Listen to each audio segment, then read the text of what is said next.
வணக்கம். பார்த்தோன்னே தெரிஞ்சிருக்கும். என்ன பேச போறோம் அப்படின்னு. நாய் தான். வேற என்ன? அந்த நடிகைய பத்தி பின்னாடி கடைசியில பார்ப்போம். நாய பத்தி ஃபர்ஸ்ட்டு பார்ப்போம். என்ன நாயில என்ன இருக்கு? அப்படின்னா கோர்ட் ரூல் போட்டிருக்கு. நாய இது கண்ட்ரோல் பண்ணுங்கன்னு. முதல்ல வேற மாதிரி ரூல் போட்டாங்க. அப்புறம் இப்போ வந்து ஏதாவது பண்ணுங்கன்னு போட்டிருக்காங்க.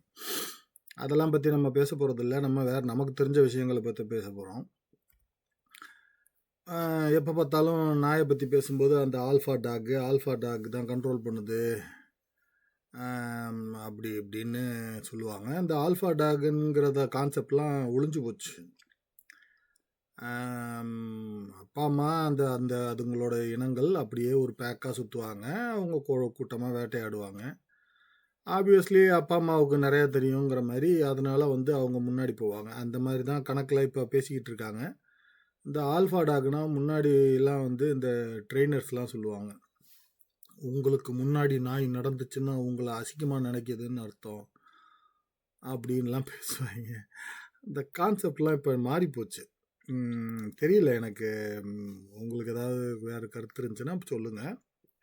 அந்த கான்செப்ட்லாம் மாறி போச்சு. நாய் முன்னாடி போகுதுன்னா வந்து உங்களை வந்து அது பேக்கில் சேர்த்துக்குச்சு, நீங்கள் வந்து அது பேக்கில் ஒரு சப்மிசிவான கேரக்டரு அப்படின்லாம் சொல்லுவாங்க. அதாவது நீங்கள் வந்து நாயை விட கம்மி, நாய் வந்து உங்களை பாதுகாக்கிறதுக்காக முன்னாடி போகுது அப்படின்லாம் சொல்லுவாங்க. அதெல்லாம் இல்லை. அதெல்லாம் இல்லைன்னு சொல்லிட்டாங்க. அதெல்லாம் ஸோ அந்த மாதிரி இந்த ஆல்ஃபா டாக்குங்கிற கான்செப்ட்லாம் நின்று போச்சு. அதே மாதிரி இந்த ஆல்ஃபா மேல் அப்படிங்கிறதெல்லாம் ஒன்றும் கிடையாது. அங்கே அந்த மாதிரிலாம் ஒரு கான்செப்ட்லாம் கிடையாது. அதெல்லாம் அந்த காலத்தில் இருந்துச்சு. ஆல்ஃபா மேல்னா வந்து முதல்ல வந்து என்ன ஆல்ஃபா மேல்னா எப்படி இருந்துச்சுன்னா, அவர் தான் வந்து எல்லாரையும் பார்த்துக்குவார், அவர் தான் வந்து வழி நடத்தி செல்வார், தலைவர் மாதிரி, லீடர் மாதிரி அப்படின்னு சொல்லுவாங்க. பட் அதெல்லாம் இல்லை. அதுக்கப்புறம் கான்செப்ட் மாறி போச்சு. ஆல்ஃபா மேல்னா பொம்பளைங்களை அடிக்கிறவன், குடும்பப்படுத்துகிறவன் அப்படின்னு. இதுக்கெல்லாம் நம்ம பொறுப்பாக முடியாது, மாற்றிக்கிட்டே இருப்பாங்க கான்செப்டை. வெறி நாய். இப்போ இந்த வெறி நாய் ஏன் கடிக்குது அப்படின்னா, இந்த ஆல்ஃபா நாய் அப்படின்லாம் சொல்லுவாங்க. அது அப்படியெல்லாம் கிடையாது. ஆக்சுவலாக வந்து இந்த வெறி நாய்ங்கிறது 2 வகையாக கடிக்கும். அதாவது வெறி நாய் கடிக்கும். நார்மலாக வெறி பிடிச்ச நாய் கடிக்கும் நார்மலாக. அதை மறந்துடுவோம்.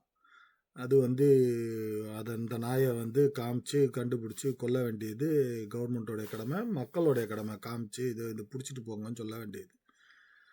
ஊர்க்காரங்க யாராக இருந்தாலும் அவங்க பிடிச்சி வச்சுட்டு இதை கூட்டிகிட்டு போங்கப்பா, எங்கள் ஊரில் 4-5 பேரை கடிச்சிருச்சு, சதை தொங்குது, அந்த அளவுக்கு கடிச்சிச்சுன்னா அதை இது பண்ணுவாங்க. இப்போ இந்த நார்மலாக நாய் ஏன் கடிக்குது அப்படின்னா 2 காரணம்தான். 2 காரணமே நம்ம வந்து போக்கலாம். ஒன்று வந்து பயம், அதாவது இவன் ஏதாவது நம்மளை பண்ணிடுவானா அப்படிங்கிற பயம். இன்னொன்று அதுக்கு வந்து டெஸ்டோஸ்டெரோன் அதிகமாகி, அதாவது அதோடைய ஆண் தன்மை அதிகமாகி அதுக்கு எங்கே கொண்டு போய் காமிக்கிறதுன்னு தெரியாமல் அந்த கொண்டு வந்து கடிச்சு விட்டுறது. சரியா? நம்மளே பார்த்துருக்கோம், ஆம்பளைங்களில் நிறைய பேர் வெவ்வுன்னு விழுவாங்க. நாய் மாதிரி ஏன்டா விழுகிற அப்படின்னு தான் கேட்பாங்க நம்ம ஊரில். அதுதான் காரணம். ஏன்னா டெஸ்டோஸ்டெரான் கொஞ்சம் அதிகமாகிடுச்சு, போய் நாய் மாதிரி இருக்க அப்படிங்கிறத கொஞ்சம் சரி பண்ணிக்கிட்டு வாப்பா அப்படின்னு சொல்லிட்டுறது தான் கான்செப்ட். ஸோ இது 2 தான் காரணம். யூஸ்வலாக வந்து பயம், இன்னொன்று கோவம், அதாவது ஹார்மோனல் இம்பேலன்ஸு. இப்போ தெருநாயை பற்றி பார்ப்போம். தெருநாய்க்கு 2 காரணம் இருக்குது. யாரா அவங்களுக்கெல்லாம் அப்பா அப்படின்னீங்கன்னா, இவங்க அத்தனை பேருக்கும் அப்பா. ஏன் முன்னாடியெல்லாம் வந்து நாய் தெருவில் இருக்கத்தான் செய்யும். நானும் பார்த்துருக்கேன். சின்ன வயசில் இருக்கும்போதுலேருந்து இப்போ வரைக்கும் பார்த்தோம்னா, சின்ன வயசில் ஒரு தெருவுக்கு ஒரு நாய் தான் தெரியும். அந்த நாயோட பேர், அதுக்கு பேர் இருக்கும், அதுக்கு வந்து சாப்பாடு வைப்பாங்க. அது டவுனாக இருந்தாலும் சரி. நானும் வேலூரில் படிச்சிருக்கேன், வெள்ளூரில் தான் படித்தேன். ஸோ அதனால் வந்து எனக்கும் தெரியும். நான் வீட்டில் சின்ன வயசுலேருந்து நாய், மீன் வளர்க்குற ஆள். ஸோ இதுங்களால எனக்கு ஓரளவுக்கு நாயை பற்றி தெரியும். ஓரளவுக்கு இல்லை, நல்லாவே தெரியும். நாய் வந்து இப்போ அதிகமாகிருச்சு. அதுக்கு காரணம் என்ன அப்படின்னா 2-3 விஷயங்கள் இருக்குது. ஒன்று கவர்மெண்ட்டு, இன்னொன்று இந்த ப்ரைவேட் டாக் வாங்கி வளர்க்குறாங்கல்ல, இவங்க ஒரு காரணம். இவைங்க வந்து என்ன பண்ணுறதுன்னா, வாங்க வேண்டியது, நாயை பார்த்துக்க முடியாது. நாய் இப்போ இந்த இதில் வந்து பிஸ்னஸ் வேறு. இந்த இந்த பிஸ்னஸ் ஒரு ஒரு பிரச்சனை இருக்குது. இதுக்கும் கவர்மெண்ட் ஏதாவது நடவடிக்கை எடுக்கணும். என்ன மேட்ருன்னா, ஊசி போடுறேன்னு சொல்லிட்டு ஏமாற்றுவாங்க ஒரு குரூப்பு. டாக்டர் தான். பட் அதுக்காக ஏமாத்துறாத டாக்டராக இருந்தாலும் ஏமாற்றக்கூடாதுன்னு இருக்கா, டாக்டராக இருந்தால் பாம்பிக்க கூடாதுன்னு இருக்கா, அந்த மாதிரி கான்செப்ட்லாம் இல்லை. இத்தனை வேக்சின் போடணும் அத்தனை வேக்சின் போடணும்னு போட்டு உயிரை வாங்கி நம்மளை கொன்று கூச்சிருவாங்க. நாயை வளர்க்குறதுக்குள்ளே போதும் போதும்னு ஆகி போயிடும். ஒன்று. அடுத்த பிஸ்னஸ் என்னன்னா, நாயை ட்ரைனிங் பண்ணுறது. ட்ரைனிங் பண்ணுறேன்னு சொல்லிட்டு பாடாப்படுத்துவாங்க. ஆனால் அது வந்து ரொம்ப முக்கியமான பாடாப்படுத்த வேண்டியது. ஏன்னா நீங்கள் நாய் வளர்க்குறீங்கன்னா அது ட்ரைனிங் இல்லைன்னா உங்களுக்கும் நல்லதில்லை, நாய்க்கும் நல்லதில்லை, வெளியில் மற்றவங்களுக்கும் நல்லதில்லை. இது யாருக்குமே நல்லதில்லை. அதனால் அந்த ட்ரைனிங் ரொம்ப முக்கியம். அது கொஞ்சம் அதையும் கொஞ்சம் முறைப்படுத்தணும். சர்டிஃபிகேட்டு இதெல்லாம் கொடுத்து ட்ரெயினர்ஸ்க்கு முறைப்பிரகாரம் எல்லாமே இது பண்ணணும். சர்டிஃபிகேஷனில் இருக்கணும். எல்லாமே சர்டிஃபிகேஷனில் இருக்கணும். நம்ம வந்து போன பதிவிலே பார்த்தோம். ஐயருங்களுக்கே வந்து ப்ரோ உள்ள கருவறைக்குள்ளே போய் பூஜை பண்ணணுன்னா அதுக்கே சர்டிஃபிகேட் வேணும்னு கேட்குறோம் நம்ம. அந்த போன பதிவில் அப்படித்தான் பேசியிருந்தோம். சரிங்களா? அது மாதிரி ஸோ இது நாய்க்கு சர்டிஃபிகேஷன் வேணும். அதுக்கு அடுத்தது ஃபுட்டு இந்த மாதிரியெல்லாம் நாயை வந்து இது பண்ணுறது. இதை விட கொடுமை என்ன தெரியுமா? நாயை மேட் பண்ணுறதுக்கு காசு கேட்பாங்க. அதில் காசு கேட்குறது ஒரு சைடு, அதுக்கப்புறம் வந்து அதில் ஒரு நாய் குட்டி வந்து எங்களுக்கு வேணும்னு வேற கேட்பாங்க. அதாவது ஆண் நாய் நீங்கள் வச்சுருந்தீங்கன்னா, நீங்கள் கொண்டு போய் ஒரு 5000 கொடுத்து, நான் சொல்கிறது நல்ல ப்ரீடு டாகை பற்றி பேசிக்கிட்டு இருக்கேன். ஸோ மேட் பண்ணுறதுக்கு கூட்டிகிட்டு போனீங்கன்னா அதுக்கு 5000 உங்ககிட்ட இருந்து சொல்லையாக வாங்கிக்குவாங்க. நாங்கள் சூப்பரான ஒரு நாயை பார்த்து தரோன்னு சொல்லிட்டு வாங்கிக்குவாங்க. அவங்க யார்கிட்ட கூட்டிகிட்டு போகிறாங்கன்னு நமக்கு தெரியாது. நம்ம என்ன இதெல்லாமா உட்காந்து பார்த்துக்கிட்டு இருக்க போகிறோம். விட்டுட்டு போங்க 2 நாள் கழித்து நம்ம நாயை வந்து கூட்டிகிட்டு வர வேண்டியது தான். அந்த சைடில் பொம்பளை டாக் கிட்ட இருந்து என்ன பண்ணுவாங்கன்னா, நீ வந்து நாய் வந்து குட்டி போட்டோன்னே எனக்கு ஒரு நாய் கொடுக்கணும் அப்படின்னு சொல்லி ஒரு குட்டி கொடுக்கணுங்கிறது தான் கான்செப்ட். இதில் அவன் லெவலுக்கு பிஸ்னஸ் பண்ணுவாங்க. இந்த ஒரு பிரச்சனை இருக்கிறதுனால ஒரு கான்செப்டும் ஒன்று கிரியேட் ஆயிடுச்சு. நாய் வந்து மேட் பண்ணாதான் வந்து கொஞ்சம் கண்ட்ரோலுக்கு வரும் அப்படிங்கிற கான்செப்ட் இன்னும் டெவலப் மைண்டுக்குள்ளே நிறைய பேருக்கு ஃபிக்ஸ் ஆயிடுச்சு. எனக்கு நாய் வந்து நான் பெரிய நாய் வளர்க்கும்போது இப்படித்தான் ஏமாற்றிட்டாங்க.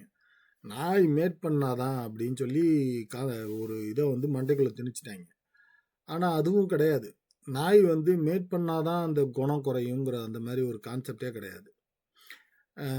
ஸோ இந்த இதிலெல்லாம் ஏமாத்துறதுனால ஜனங்க என்ன பண்ணுறாங்கன்னா, நாயை வந்து முடிஞ்ச வரைக்கும் நைட்டில் ஏதாவது இல்லைன்னா தெருநாயெல்லாம் இருந்துச்சு, பொம்பளை நாயெல்லாம் இருந்துச்சு, நம்ம நாய் வந்து வீன்னு கத்துதுன்னா கழட்டி விட்டுறது நாயை.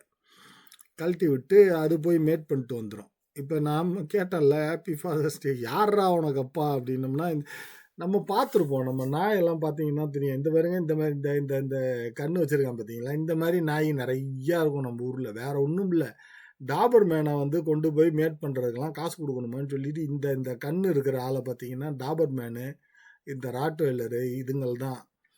ராட்வெய்லர்லாம் கொஞ்சம் நல்லா தான் பார்த்துக்குவாங்க. டாபர் மேனை வந்து அந்த அளவுக்கு பார்த்துக்க மாட்டாங்க.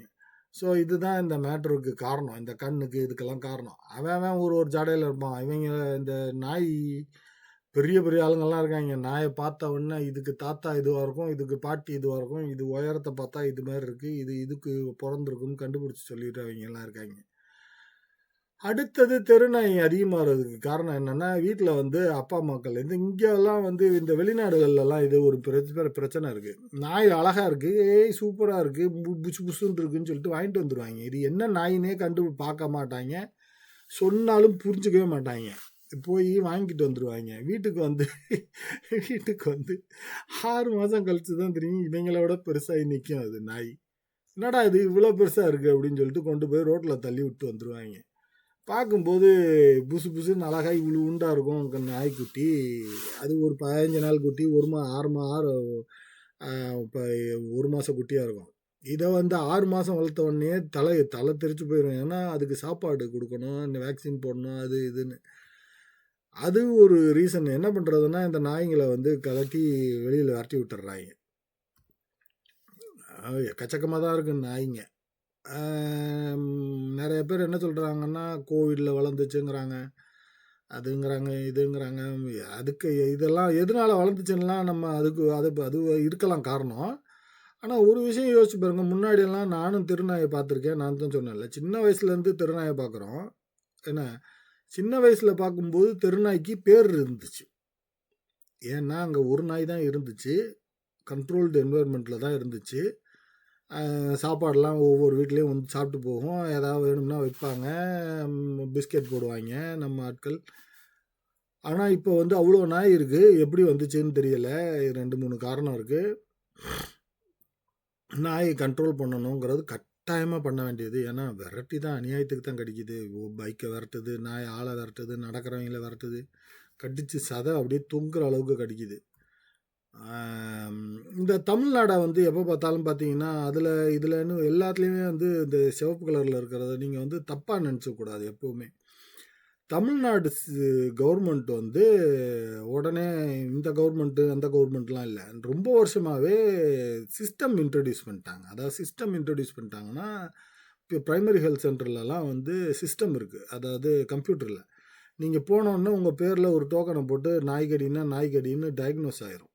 ஸோ நீங்கள் நாய் வேக்சினாக இருந்தாலும் சரி, நாய்கடியாக இருந்தாலும் சரி, அது எல்லாமே சிஸ்டத்தில் இருக்கிறதுனால உங்களுக்கு வந்து அப் டு டேட் இன்ஃபர்மேஷன் இன்னைக்கு காலையில் 11 மணிக்கு ஓபியில் வந்ததோடைய இன்ஃபர்மேஷன் வந்து இன்னைக்கு நைட்டு வந்து டிபிஹெச்சை கேட்டிங்கன்னா அவர் வந்து இன்னைக்கு சொல்ல முடியும்.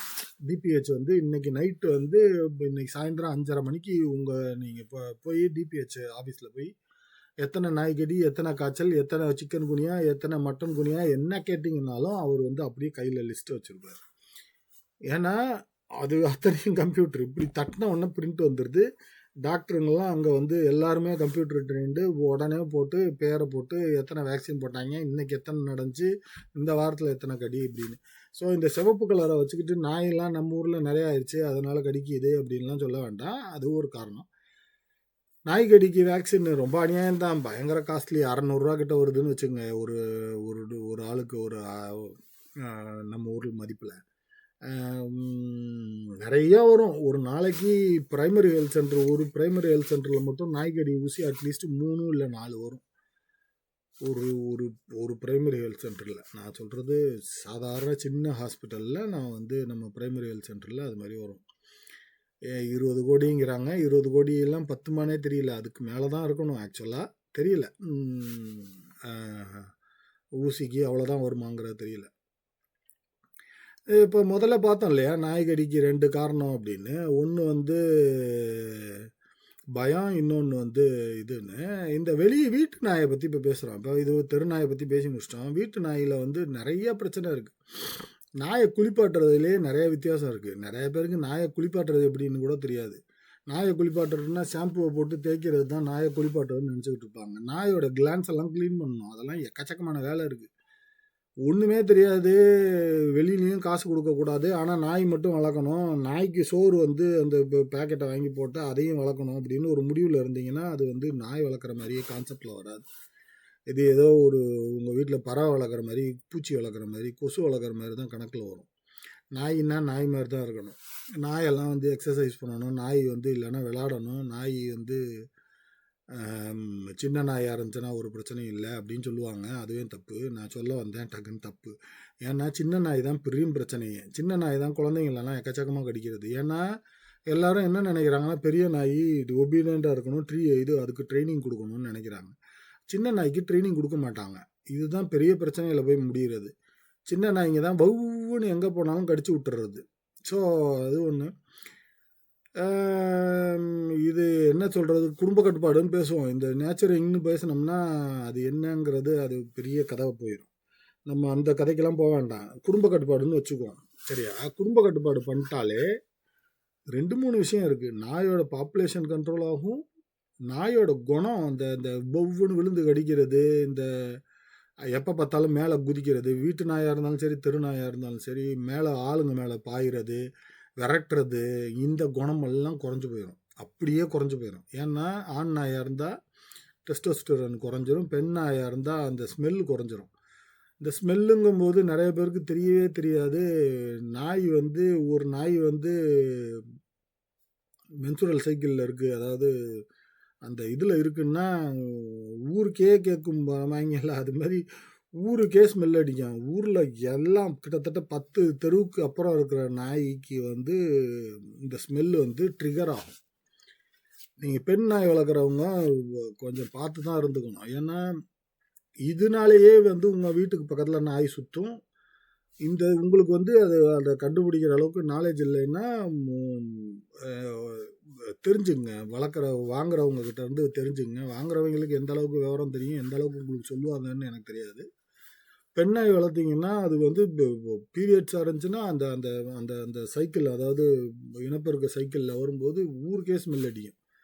அந்த ஸ்மெல் நமக்கு தெரியாது, அது நாய்ங்களுக்கு தெரியும். ஊரில் இருக்க அத்தனை நாயும் ஆம்பளை நாயும் நம்ம வீட்டு வாசலில் தான் நிற்கும். ஸோ பெண் நாயும் இது பண்ணணும், நியூட்ரலைஸ் பண்ணணும். ஆண் நாயாக இருந்தாலும் நியூட்ரலைஸ் பண்ணணும். நியூட்ரலைஸ் பண்ணிட்டீங்கன்னா எக்கச்சக்கமான டிஃப்ரென்ஸை கண்ணுக்கு முன்னாடி பார்க்கலாம். குதிக்கிறது, தாவுறது, அங்கங்கே விழுந்து கடிக்கிறது, ஊன்னு கோவப்படுறது, இதெல்லாம் காணாமல் போயிடும். என்ன ஒரு 15 நாள் 20 நாள் 1 மாதம் ஆகும்.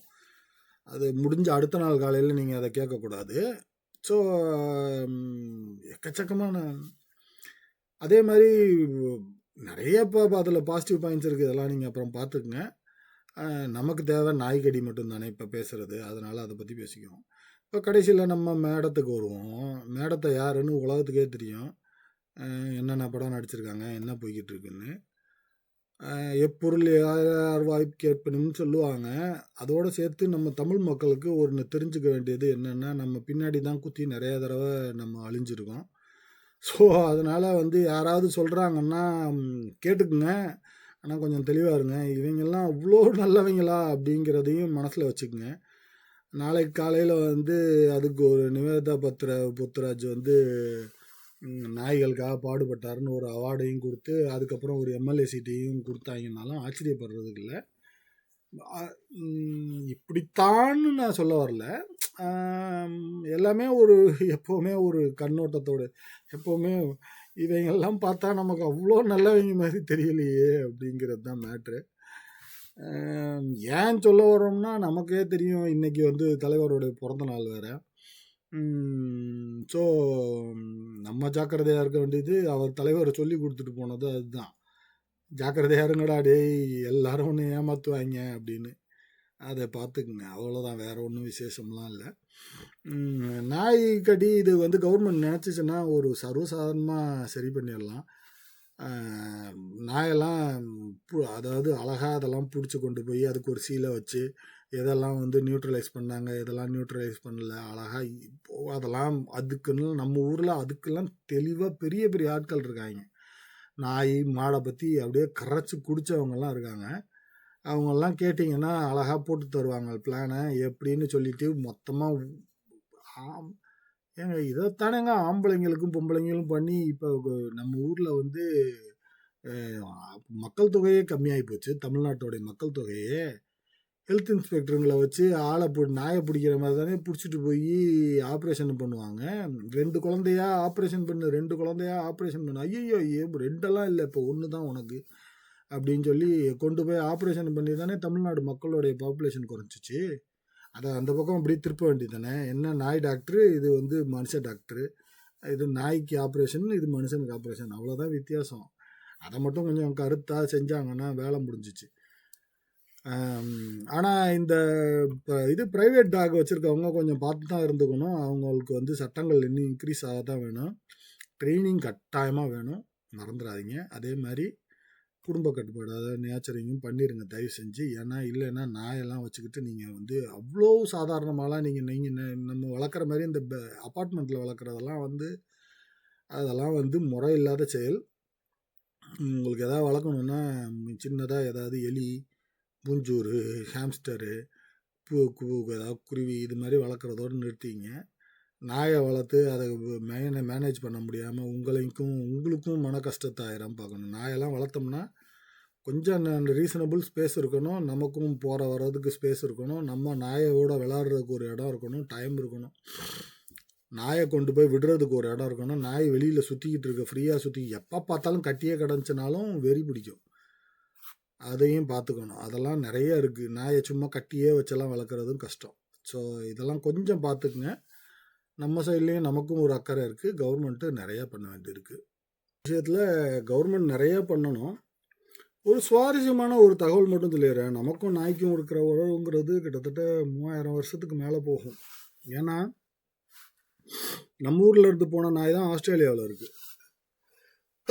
சாரி, ஆஸ்திரேலியாவில் இருக்குது. நம்ம ஊரில் இருந்து நம்ம தமிழ்நாட்டில் இருந்து போன நாய்ங்க தான், தமிழ்நாட்டு மக்கள் தான் இங்கேருந்து ட்ராவல் பண்ணியிருப்பாங்க அப்படிங்கிற மாதிரி ஏறக்குறைய கணக்கு. இது அதாவது ஆஸ்திரேலியாவில் இருக்க அந்த பழங்குடி மக்களுக்கும் நமக்கும் ஜீன் வந்து ஒத்து போகுது.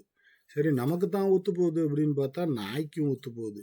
ஸோ நமக்கும் நாய்க்கும் உள்ள ஒரு ஒற்றுமையை பார்த்துங்க. இங்கேருந்து போனவங்க நாயை கூட்டிகிட்டு தான் போயிருக்காங்க. அந்த அளவுக்கு நாயும் நம்மளும் ஒன்றா தான் வாழ்ந்துருக்கோம். அதை வந்து இன்றைக்கி வந்து நீங்கள் கொல்லணும் அப்படின்னு முடிவு பண்ணுறதெல்லாம் வந்து கொல்லணும்னு உங்களுக்கே கோபம் வரும். எல்லாருக்கும் கோபம் வரும். கடிச்சிச்சுன்னா கோபம் வராமல் இருக்குமா? ஆனால் கவர்மெண்ட் என்ன பண்ணணுங்கிறத இப்போ சொல்லணும். கட்டாயமாக குடும்ப கட்டுப்பாடு பண்ணாலே பாதி பிரச்சனை குறைஞ்சிரும். நாயோட பாப்புலேஷனும் குறைஞ்சிரும். நாயோட அந்த வெறித்தன்மையும் குறைஞ்சிரும். ஆனால் நாயை மொத்தமாக அழிக்கணுமா, அதாவது குடும்ப கட்டுப்பாடு பண்ணி மொத்தமாக ஒரு சந்ததியவே அழித்து நாயே இல்லாமல் பண்ணணுமாங்கிறதையும் நம்ம தான் முடிவு பண்ணணும். ஏன்னா அதை தான் சொன்னேன் இல்லையா, நமக்கும் நாய்க்கும் கிட்டத்தட்ட 3000 வருஷத்துக்கு மேலே பழக்கம் இருக்குது. அதான் அதை மட்டும் யோசிச்சுங்க. தெரியலை, கவர்மெண்ட்டு பார்த்து செய்யட்டும். வேறு ஒன்றும் இல்லை. நன்றி, வணக்கம்.